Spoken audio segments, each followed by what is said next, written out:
Bonjour et bienvenue une fois de plus à cette émission Réflexivité. Aujourd'hui, nous allons parler d'un sujet très important. Comment l'argent arrive-t-il à nous aliéner? Pour ce faire, nous recevons une fois de plus Monsieur le professeur Guy Robert Silou. Bonjour Monsieur le professeur Guy Robert Silou. Bonjour Monsieur Kambala. Nous allons parler de l'argent. Comment l'argent arrive-t-il à nous aliéner? Celui qui manque l'argent est-il condamné? Celui qui n'en a, sera-t-il condamné ou pas sur le plan social? Qu'est-ce que vous inspire ces sujets, parler de l'argent, monsieur le professeur? Vous savez, monsieur Kambala, tout dernièrement, nous avons réalisé une émission sur la thématique de la corruption. Pourquoi la corruption en RDC? Comment est-ce qu'on pouvait l'expliquer? Et ce qui était assez intéressant dans notre réflexion, c'est qu'on avait constaté que lorsqu'on a affaire à cet acte de corruption qui est supposé être délictueux, on avait affaire à la présence d'un concept majeur qu'est l'argent. Bien sûr, lorsqu'il y a un acte de corruption, cela peut se traduire par des satisfactions purement d'ordre symbolique, de reconnaissance de soi, d'estime de soi, mais majoritairement, l'argent est au centre et au cœur de la corruption. Et lorsque vous m'avez proposé ce thème, ça m'a renvoyé un peu à mon adolescence. C'est-à-dire que quand on était tout petit, on entendait déjà les grands qui étaient déjà sur la scène politique, économique, qui disaient par exemple « je suis laid », avec l'idée de laideur, « je suis moche, mais mon argent me rend beau ». Au départ, on ne comprenait pas trop ce que ça voulait dire, mais on trouvait ça un peu incongru, ça nous faisait rire. Et une fois, je suis tombé sur un texte de Karl Marx. Et là, j'ai compris ce que ça voulait dire, c'est-à-dire que dans les manuscrits de 1844, en répondant à Goethe, Karl Marx a eu à faire une réflexion qui me paraît aujourd'hui d'actualité. Et par rapport à notre thématique, je pense que le fait que je puisse relire ces passages-là, je crois que ça va essayer quand même de nous introduire de plein pied dans notre émission. Et donc, avec votre autorisation, je vais essayer de lire ce passage. Ce qui, grâce à l'argent, est pour moi ce que je peux payer, c'est-à-dire ce que l'argent peut acheter, je le suis moi-même, moi le possesseur de l'argent. Ce que je suis et ce que je peux n'est donc nullement déterminé par mon individualité. Je suis laid, mais je peux m'acheter la plus belle femme. Donc, je ne suis pas laid. Car l'effet de la laideur est anéanti par l'argent. Je suis un homme mauvais, malhonnête, sans conscience, sans esprit, mais l'argent est vénéré, donc aussi son possesseur. L'argent est le bien suprême, donc son possesseur est bon. L'argent m'évite en outre la peine d'être malhonnête. On me présume donc honnête. Fin de citation. C'est-à-dire que tout d'un coup, je me suis revu dans mon adolescence avec ce leitmotiv qui revenait un peu en permanence, comme quoi on pouvait être le plus mauvais. Le fait d'avoir l'argent, ça vous permettait tout de suite d'avoir une forme de suprématie. On peut être un délinquant effréné, un criminel, lorsqu'on a des villas. On ne se pose même pas des questions sur la provenance de cette richesse. Ce qu'on voit, ce n'est que la richesse.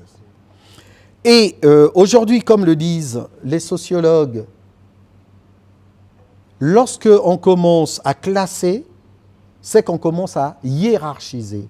Et lorsqu'on parle de la société, on est souvent sur ce qu'on appelle la stratification sociale. C'est-à-dire que la société, elle est composée en forme de strates. Il y a des niveaux. Donc la strate supérieure moyenne et inférieure. Voilà. Lorsque vous regardez l'écorce terrestre, ben, effectivement, il y a des couches qui sont là, et c'est comme cela que la société aussi s'organise.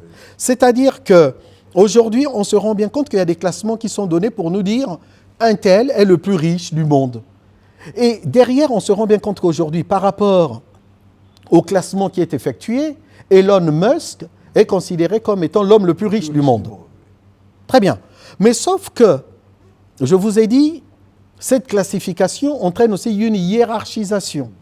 Mais qu'est-ce qu'on constate? On constate que ce monsieur qui excelle dans son domaine de prédilection, c'est-à-dire le domaine de l'économie, du business, des innovations et autres, à cause de sa richesse financière, monétaire, va aussi faire un glissement sur un terrain qui n'est pas le sien, puisque si vous le savez ou pas, il est intervenu tout dernièrement sur l'ère LAIRE, sur l'ère diplomatique, c'est-à-dire influencer le monde diplomatique pour arriver à trouver des solutions dans le conflit entre l'URSS, ou la Russie pour être précis, et beaucoup l'Ukraine.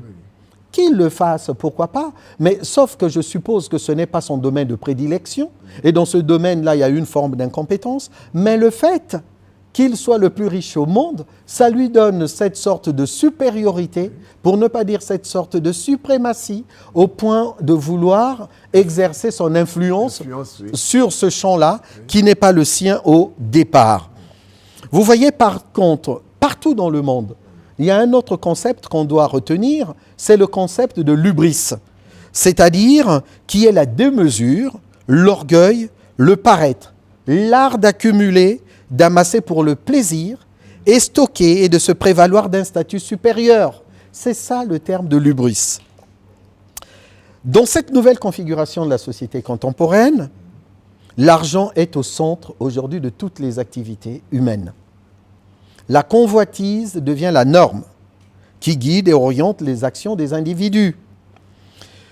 Cela occupe donc l'esprit de chacun d'entre nous, au point parfois de se poser des questions d'ordre métaphysique, du type « est-ce que c'est l'argent qui fait le bonheur de chacun d'entre nous ?»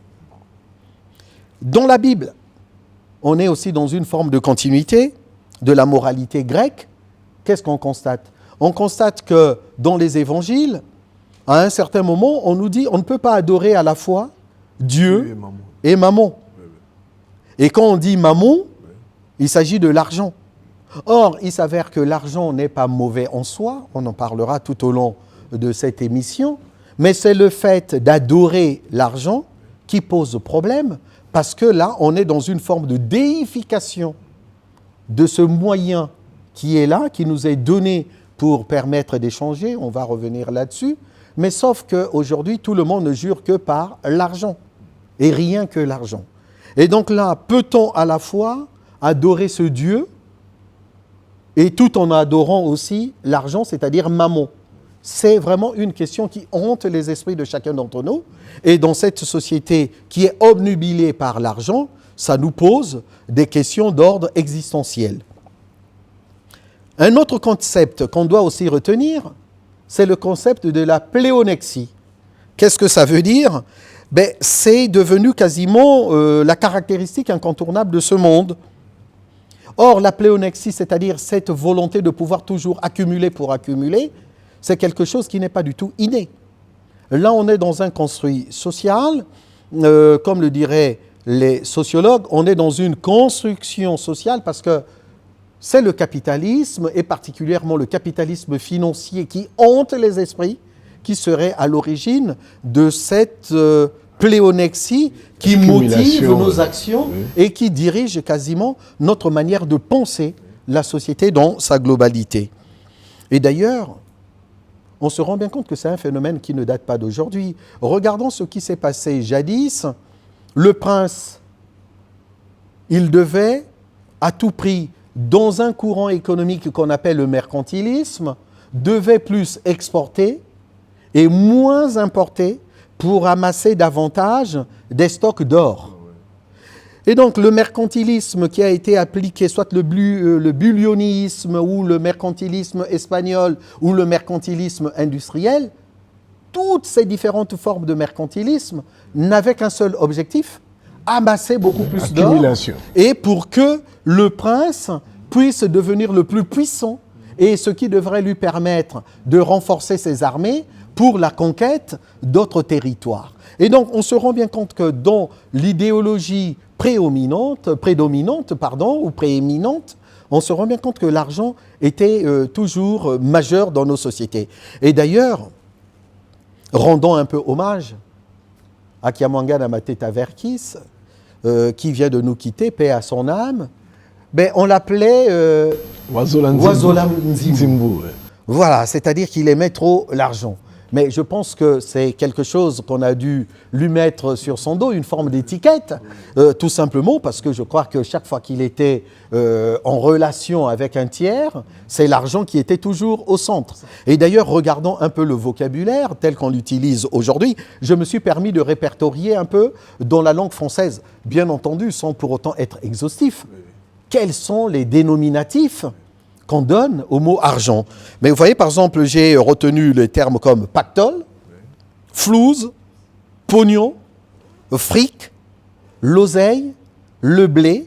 Et lorsqu'on arrive en République démocratique du Congo, on parle de Mossolo. Mossolo, Fréon. Oui, oui, voilà. La dernière fois, vous m'avez parlé de Fréon. Je n'ai jamais entendu parler. Je ne sais pas c'est en quelle langue. C'est en lingala? Non, Fréon, c'est le Fréon qu'on met dans nos congélateurs. Dans le congélateur, oui, pour qu'il y ait le système de congélation. Si vous avez les Fréons, c'est que vous tournez. Lorsqu'un congélateur n'a pas de Fréon, ça ne va pas tourner. D'accord, je comprends mieux un peu cette expression. Merci de m'apprendre un peu tout cela. Oui. Mais en même temps, on dit l'art, oui, c'est-à-dire le diminutif du mot dollar. Et on a dit aussi le nzimbu. Et je crois qu'on n'est pas très, très exhaustif et peut-être pas très, très créatif. Je pense que dans le microcosme congolais, si on interrogeait des kidam dans la rue, je pense qu'on aurait des expressions diverses et variées. Mais tout cela, ça nous permet de réfléchir sur la place de l'argent dans nos sociétés et cela est vraiment capital. L'argent est au cœur de beaucoup de choses. Monsieur le professeur Guy Robert Silo, quelles sont les différences entre la monnaie et l'argent et quelles sont les fonctions de l'argent? Lorsqu'on parle de la monnaie, on est davantage sur le champ purement économique. La monnaie est un concept stricto sensu économique. Et lorsqu'on parle de l'argent, on est davantage sur une approche beaucoup plus sociologique. Et vous voyez par exemple, il y a des auteurs comme Georg Simmel, ces auteurs-là, là je cite cet auteur allemand, qui a beaucoup réfléchi sur la place de l'argent. Vous voyez bien, lui en tant que sociologue philosophe, il ne va pas utiliser le terme de monnaie, il va davantage utiliser le terme d'argent. Mais pour revenir sur les fonctions de la monnaie sur le plan économique, la monnaie a trois fonctions. Il y a d'abord ce qu'on appelle, la monnaie est une unité de compte. C'est ça qui va permettre de dire la cravate de monsieur Kambala vaut tant de dollars. Sa chemise vaut tant de dollars et ainsi de suite. En dehors de ça, de l'unité de compte, la monnaie a aussi une fonction qu'on va appeler la fonction d'échange. Donc c'est une unité d'échange. Pourquoi? Parce que tout simplement, dans la mythologie en histoire, bien sûr les historiens ne sont pas d'accord avec cela, on considère qu'avant l'avènement de la monnaie, qui a connu des formes variées, ça pouvait être des formes physiques, la monnaie a été représentée à un moment par le bétail, et puis on a connu les monnaies divisionnaires et ainsi de suite, les pièces de monnaie, et que nous connaissons aujourd'hui avec des billets. Et aujourd'hui, on se rend bien compte que la monnaie est complètement dématérialisée. Mais avant tout cela, on était dans un système de troc. Bien sûr, il s'agit beaucoup plus d'un mythe que de la réalité. Mais dans ce système de troc, on se rend bien compte qu'il y a un phénomène qu'on appelle de la double coïncidence qui empêche qu'il y ait une multiplicité d'échanges entre les individus. Et donc, pour contourner ce concept qu'on appelle en économie de double coïncidence qui émane directement du troc, il y a eu cet intermédiaire qu'on appelle aujourd'hui la monnaie pour faciliter les échanges et les multiplier à l'infini. Donc là, c'était la deuxième fonction de la monnaie en tant qu'unité d'échange. Mais il y a une troisième fonction de la monnaie qui est la fonction d'épargne. Et lorsqu'on parle de l'épargne, on est sur ce qu'on appelle réserve de valeur, l'unité de réserve de valeur. Aujourd'hui, la monnaie, et d'ailleurs c'est un peu le nœud gordien de notre thématique, la monnaie peut être désirée pour elle-même. C'est-à-dire le fait de mettre de l'argent en réserve, ça vous rapporte des intérêts, et donc l'argent appelle l'argent, l'argent bonifie l'argent. Et donc aujourd'hui, le système dans lequel nous vivons nous permet justement de vouloir fructifier cet argent, c'est-à-dire que là, on se rend bien compte que la marchandise peut ne pas exister comme telle en tant qu'intermédiaire des échanges, la monnaie qui va acheter encore de la monnaie. Et nous avons aujourd'hui, par exemple, le marché de change où on est là pour comparer les différentes devises qui existeraient sur cette planète. On va se rendre compte que chaque matin, on va nous dire $1 vaut 2020 francs congolais et ainsi de suite. $1, ça vaut tant d'euros ou tant de centimes d'euros, puisqu'en ce moment, on sait très bien qu'il y a une question de dépréciation de la monnaie européenne, qu'est l'euro. Et donc là, on est dans les fonctions purement monétaires. Mais en même temps, n'oublions pas que lorsqu'on bascule dans d'autres sphères, on va se rendre compte que la monnaie a aussi une fonction sociale. Je dis bien une fonction sociale. Et derrière cette fonction sociale, je pense qu'on va beaucoup plus insister sur cette fonction sociale. Il y a un classement qui est établi et ce classement permet de nous hiérarchiser. On se rend bien compte, et là je vais penser davantage à quelqu'un, un sociologue allemand qu'on appelle Max Weber, qui considère que dans une société, nous avons 3 types de pouvoir. Le pouvoir économique, qui va se fonder justement sur la possession ou non de la monnaie. Au milieu, nous avons le pouvoir social, c'est-à-dire le prestige que nous confère notre statut social. Je suis médecin, quelle est la posture que j'occupe, quel est le classement que j'occupe, et donc, hiérarchiquement parlant, qui suis-je dans cette société? En revanche, si je suis un éboueur ou si je suis un maçon, quelle est la place, le prestige de mon métier? Donc là, on est sur la sphère purement sociale, la dimension sociale. En dernière instance, vous avez la dimension purement politique.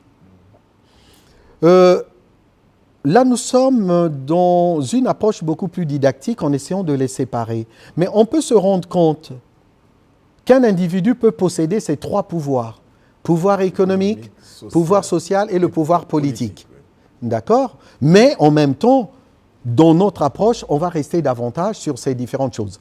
Dernier type de pouvoir, pour notre réflexion au niveau de la monnaie, pour ne pas dire de l'argent, la monnaie a aussi une fonction politique.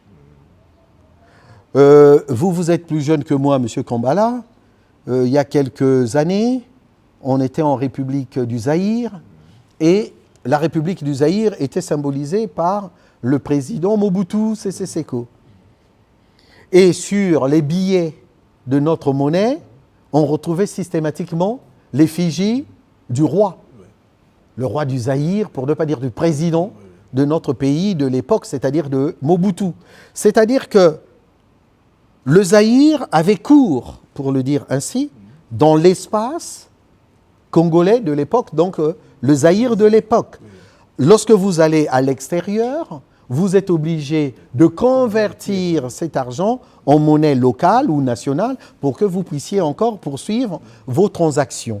Et donc, on se rend bien compte que derrière, chaque fois que vous avez le dollar que nous utilisons, et d'ailleurs ça pourrait nous faire réfléchir aussi sur notre manière de penser notre pays, pourquoi continuons-nous à utiliser le dollar qui n'est pas notre monnaie de prédilection? Parce que le pouvoir politique derrière le dollar, moi je ne le vois pas. Mais après, peut-être que ça peut susciter une réflexion, un débat, parce que derrière, c'est écrit en anglais, « In God we trust », À ce que je sache, je me demande même si tout ce monde qui arrive à voir les billets américains, états-uniens transiter par leurs mains, s'ils comprennent vraiment ce que ça veut dire, cette sorte de devise qui est en lien direct avec le peuple états-unien, c'est-à-dire quelque chose qui est complètement décalé. La monnaie ou l'argent a ses différentes fonctions. Des fonctions économiques d'une part, mais en même temps, on aura des fonctions sociales et des fonctions politiques. Excusez-moi d'avoir été un peu beaucoup plus long là-dessus, mais je trouve que c'est assez important. C'est très important, comme vous l'avez dit. Mais, monsieur le professeur, il y a deux notions, l'avoir et l'être.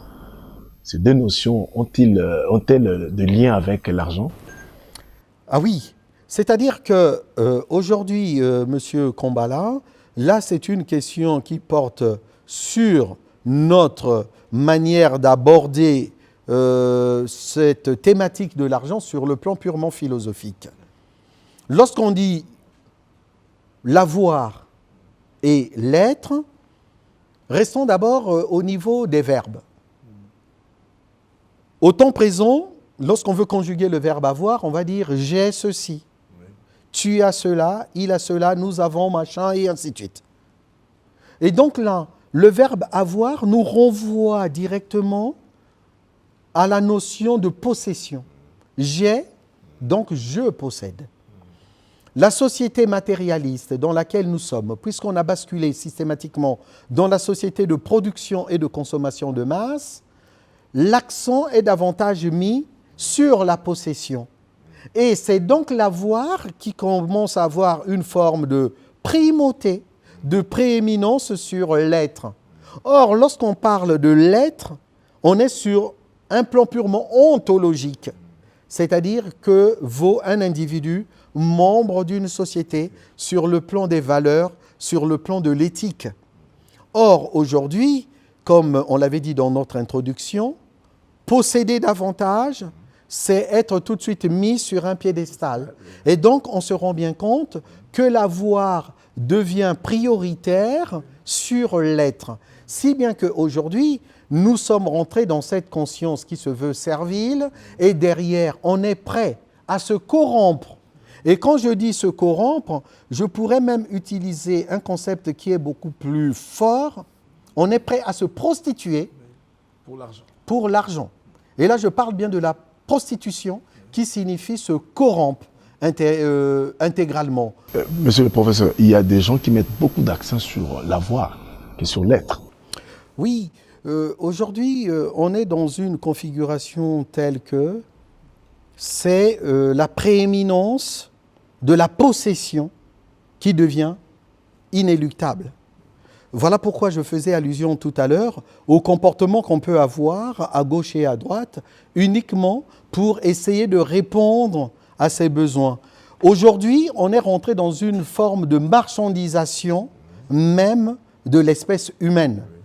Vous savez, monsieur Kambala, vous allez dans certains pays occidentaux, parlons de la Belgique, qui est notre ancien pays colonisateur, il y a ce qu'on appelle les vitrines. Qu'est-ce que ça veut dire?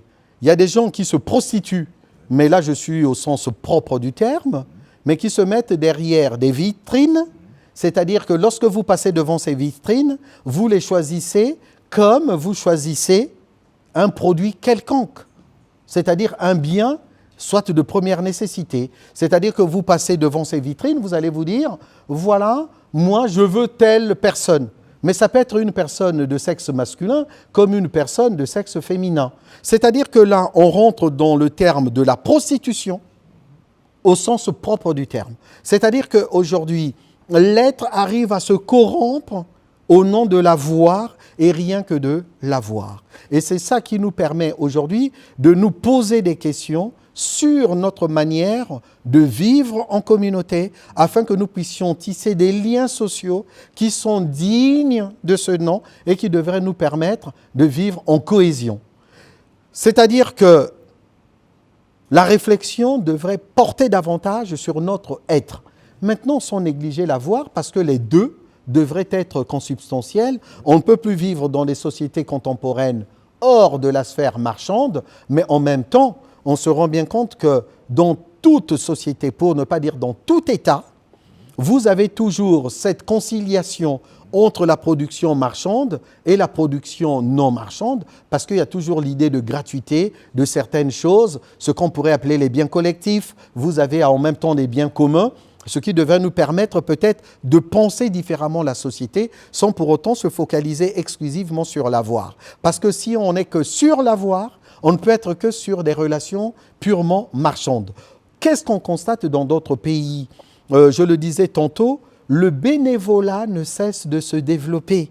Et quand on dit le bénévolat, on est sur ce qu'on pourrait appeler faire don de soi. Faire don de soi.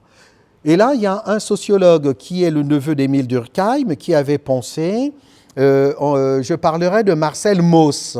Mauss, c'est M-A-U-2-S. Lorsque vous êtes dans une société, qu'est-ce qu'on attend des individus que nous sommes? C'est de donner des choses et en même temps, derrière, on reçoit des choses venant des autres et derrière, l'échange se perpétue à l'infini dans un processus de réciprocité permanente. C'est-à-dire cette réciprocité va permettre à ce qu'il y ait ce don de soi indispensable parce qu'on ne peut pas seulement focaliser une société et les membres d'une société sur l'avoir tout en essayant de négliger l'être parce que dans une société, comme je l'ai dit, sans vouloir me répéter, on ne peut pas être que sur des relations marchandes. Malheureusement, la société d'aujourd'hui nous renvoie à cela.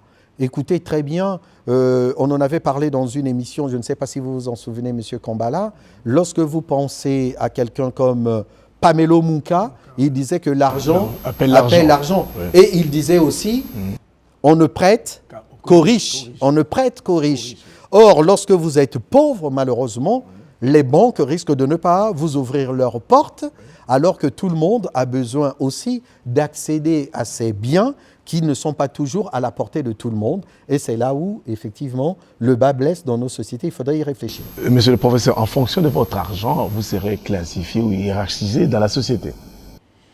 Bien sûr, posséder beaucoup plus de richesses matérielles, c'est souvent lié aussi à votre statut.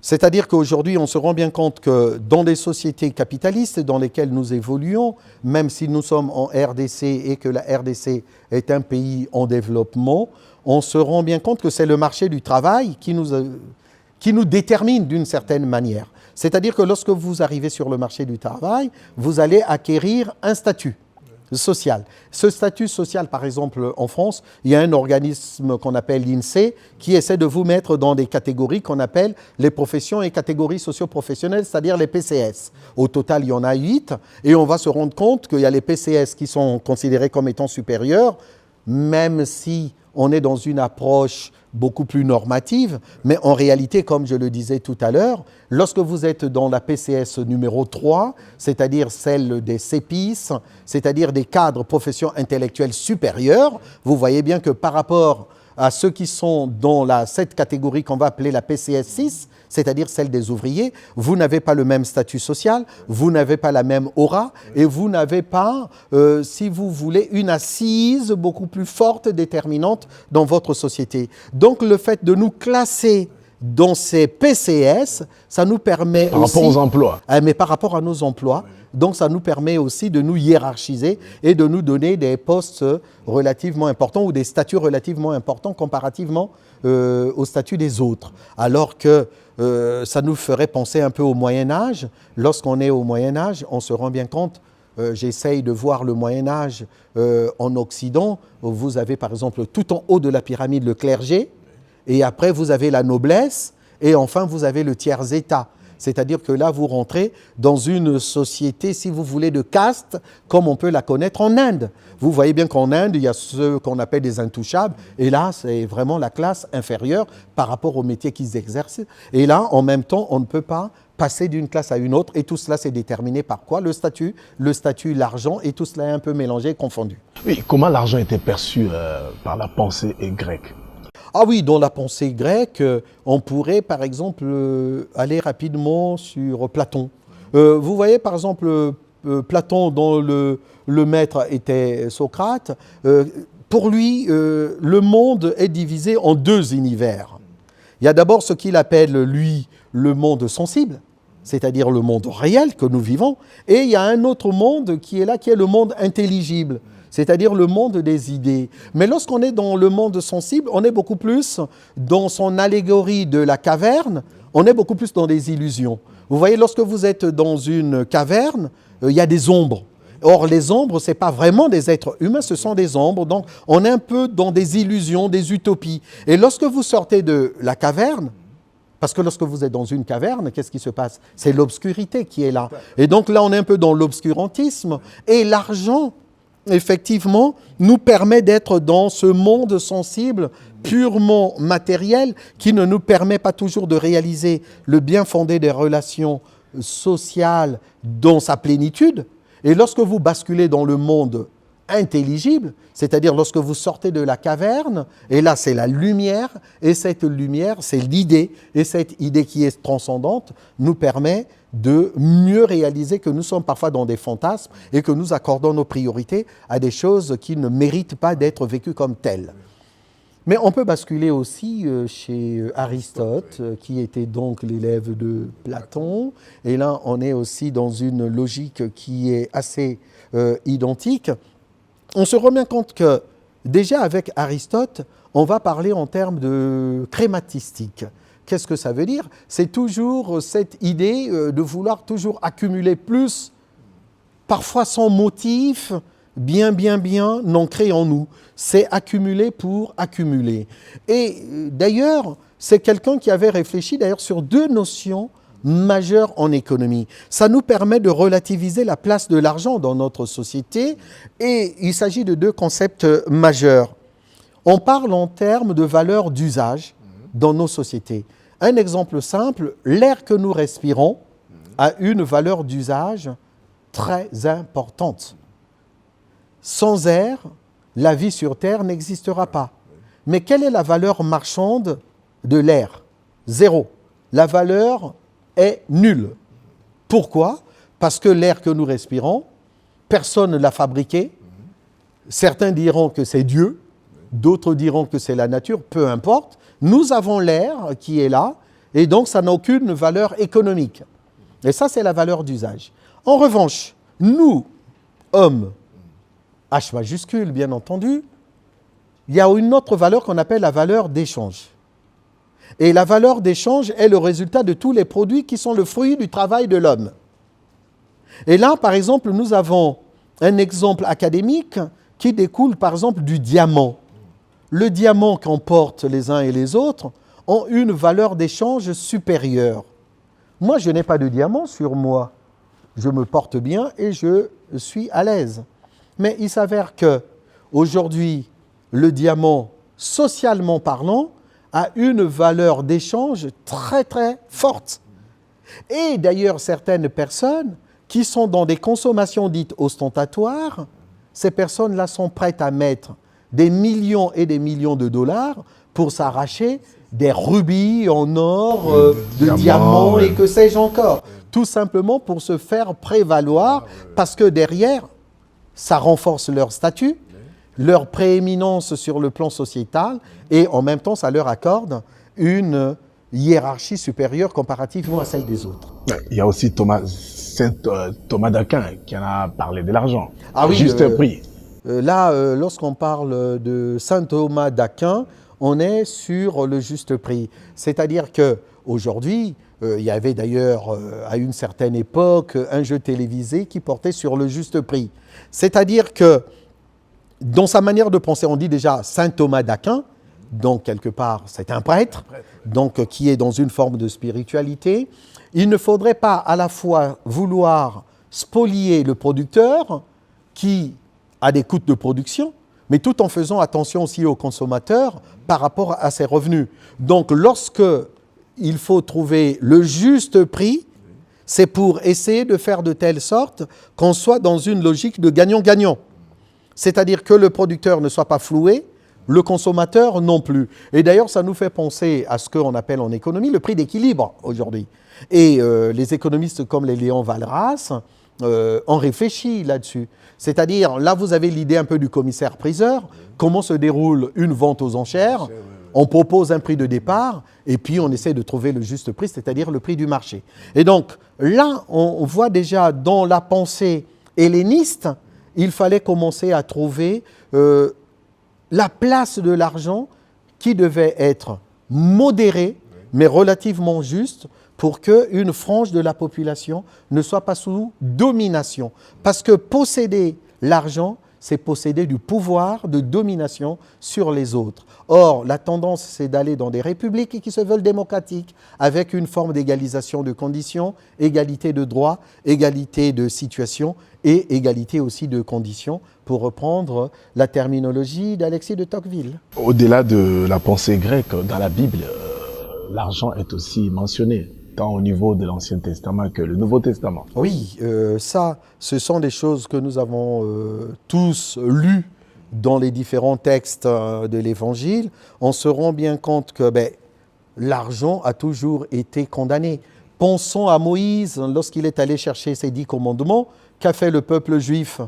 Il a commencé déjà à adorer ce qu'on avait appelé le veau d'or, se constituer un nouveau Dieu pour essayer de remplacer ce Dieu qui n'était pas toujours omniprésent et qui n'était pas, selon le peuple juif, errant, assez réactif. Et donc là, il faudrait que le peuple juif puisse se concocter un nouveau Dieu dans ce veau d'or. Et on se rend bien compte que l'Église, de manière permanente, et là je ne parle pas seulement de l'Église catholique, toutes les religions ont essayé de condamner cet amassage excessif de l'argent, exagéré de l'argent, parce que ça permet une forme où s'entraîne la corruption de l'homme, l'homme toujours H majuscule, et cette corruption est néfaste pour la cohésion sociale, parce qu'on vit en communauté, on vit en société, et cette société devrait se fonder sur d'autres valeurs en dehors de l'argent et de la monnaie, s'il faut le dire ainsi. On peut comprendre que le capitalisme met un accent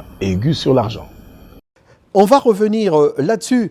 Excusez-moi, monsieur Kambala, vous savez, le Christ, bien sûr, il n'a pas condamné l'argent, pour essayer toujours d'être dans la nuance. C'est l'argent dans son cadre excessif qui pose problème. Vous savez, à un moment, on avait posé à Jésus la question suivante, devrait-on payer les impôts?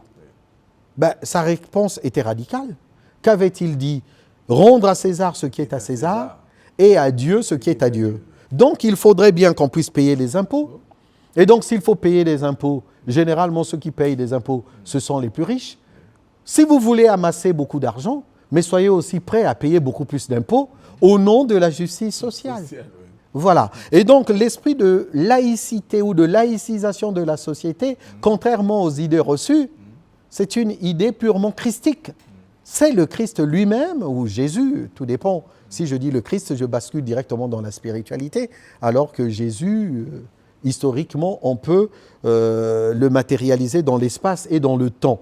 Et donc, le fait que le Christ ait parlé de cela, rendre à César ce qui est à César, à Dieu ce qui est à Dieu, on est vraiment dans la séparation de l'Église et de l'État. Et dans certains pays, on retrouve la loi, par exemple en France, de la loi de 1905. Je parlais du capitalisme qui met un accent aigu sur l'argent. Là, vous parlez du capitalisme qui met un accent aigu sur l'argent. Vous avez tout à fait raison. Mais apportons une petite nuance comme toujours. Nous avons connu différents types de capitalisme. Il y a eu le capitalisme industriel, on a connu le capitalisme rénant, et aujourd'hui, ce qui prime, c'est le capitalisme financier. D'accord? Tout à l'heure, lorsqu'on a parlé de ce fait qu'on ne prête qu'aux riches, on se rend bien compte que quels sont les individus les plus puissants aujourd'hui dans nos sociétés? Ce sont des actionnaires. Les actionnaires des firmes multinationales, les actionnaires des entreprises du CAC 40, on le dirait comme cela, c'est-à-dire des entreprises qui sont cotées en bourse. Aujourd'hui, lorsque vous arrivez au niveau des firmes multinationales, certains les appelleront des firmes transnationales, les propriétaires de ces entreprises sont anonymes. Ils sont anonymes. C'est-à-dire, comme on le dit, ce sont des sociétés anonymes, cotées en bourse. Les actionnaires viennent du monde entier et qu'est-ce qu'ils font?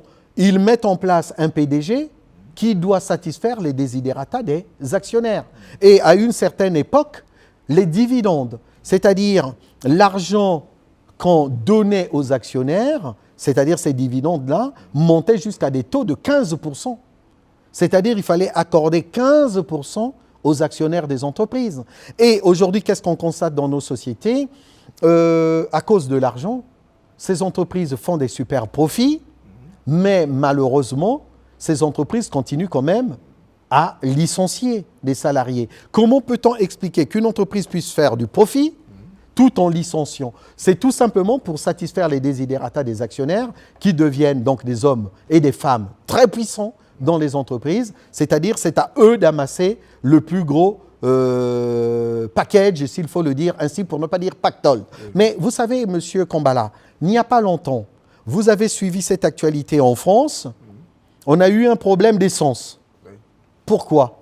Mais parce que Total Energy, qui est cette entreprise pétrolière, avait fait des super profits en accordant des avantages considérables au PDG et à ses acolytes, c'est-à-dire des actionnaires, sans pour autant prendre en compte les desiderata des salariés. Et là, il y a un mouvement de grève qui s'est mis en route et ça a complètement paralysé toute l'économie française pendant plus de 2 semaines. Donc, on se rend bien compte que aujourd'hui, dans ce capitalisme financier, ce n'est pas le capitalisme tel qu'il était pensé au départ, mais sauf que ce capitalisme ne cesse de muter, et à force de muter, ce qui importe, c'est le fait d'amasser toujours beaucoup plus d'argent, c'est toujours au profit d'une frange infime de la population, au détriment de la forte majorité. Et là, on bascule dans des sociétés qui deviennent de plus en plus injustes. Oui, mais la pyramide de Maslow met aussi un accent sur l'avoir.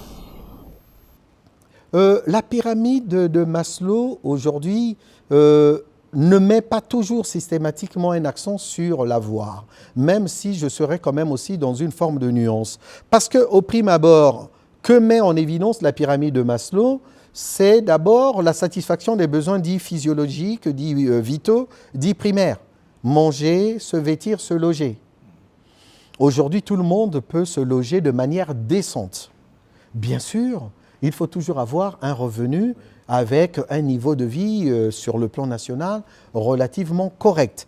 C'est l'argent qui devrait primer. Mais sauf que là, nous sommes sur des besoins primaires. Mais sauf que le problème, et là je vais être rentré dans la nuance pour aller dans votre sens, on est passé de la société moderne à la société postmoderne. Ce qui devient aussi prééminent, ce sont les besoins dits secondaires. Et dans ces besoins secondaires, on va retrouver par exemple le besoin de sécurité, l'estime de soi, le sentiment d'appartenir à une communauté qui est beaucoup plus large. Et derrière, on se rend bien compte que lorsqu'on est sur l'estime de soi, c'est malheureusement se lancer parfois dans cette consommation dite ostentatoire, telle qu'elle a été analysée par un économiste institutionnaliste qu'on appelle Thorstein Veblen, c'est-à-dire le paraître, toujours en mettant l'accent sur l'avoir, c'est-à-dire la possession. C'est là où justement les choses deviennent un peu plus complexes, c'est-à-dire que la base de cette pyramide qui porte sur les besoins primaires, je pense que ça permet de satisfaire nos besoins en tant qu'être appartenant à une communauté, à une société. Mais aujourd'hui, on est passé sur des besoins secondaires avec des attentes qui deviennent encore beaucoup plus prééminentes avec cette idée de préolexie. L'argent a aussi ses vertus.